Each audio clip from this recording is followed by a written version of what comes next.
아침입니다. 아침의 하나를 뉴스 종합 비타민 아침의 매일경제 김은우입니다. 꼭 필요한 뉴스만 콕콕 집어서 전해드리겠습니다. 시작해볼까요?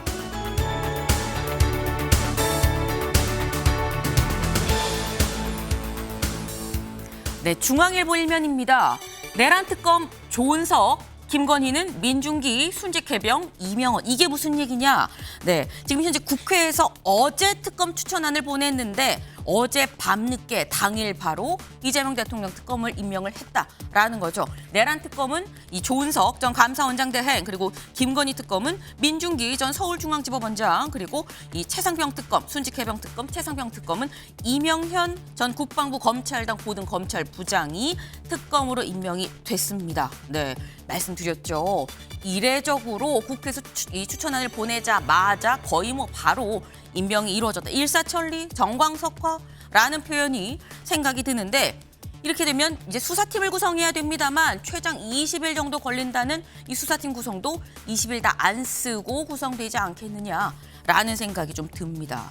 특검 지금 물 흐르듯 쭉쭉 진행이 되고 있는 거죠. 근데 여기는 좀 막히는 것 같다. 뭐냐? 다음 기사 볼까요? 조선일보입니다. 오광수 민정수석 사의. 네.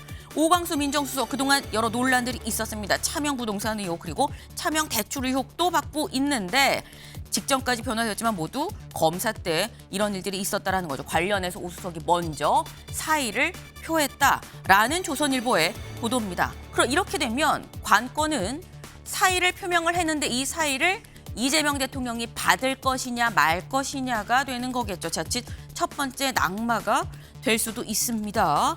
그 얘기를 잠시 뒤에 대담으로 좀 짚어보겠습니다. 다음 기사 볼까요? 한국일보입니다. 미친서 거부 후 대남 소음방송은 끊었다. 네, 어제 말씀드렸죠. 어제 우리나라도 그리고 미국도 다 북한의 어떤 화해의 제스처를 손을 내밀고 있다.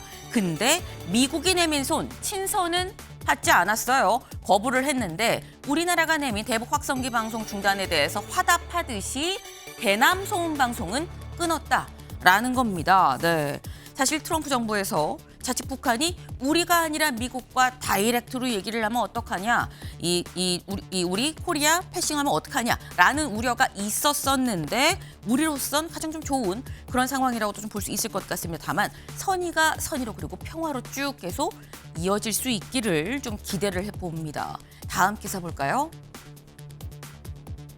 국민일보입니다. 이 대통령 첫 주 국정 지지도 53%.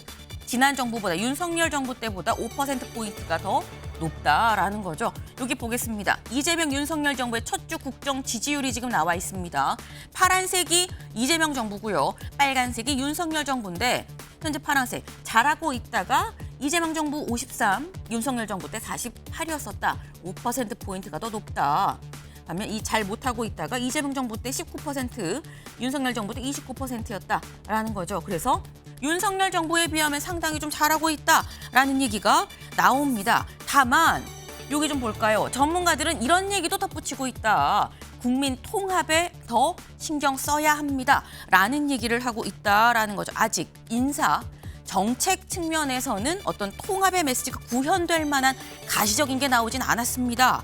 오늘로서 딱 취임 열흘째죠. 네, 국민 통합적인 인사 정책이 너무 늦으면 안 되지 않나라는 생각도 좀 해봅니다. 다음 기사 볼까요? 매일경제입니다. 서울 아파트값 불장 진입, 논란 정부 긴급 TF를 소집했다. 네, 서울 아파트값이 지금 쭉쭉 올라가고 있습니다. 여기 보겠습니다.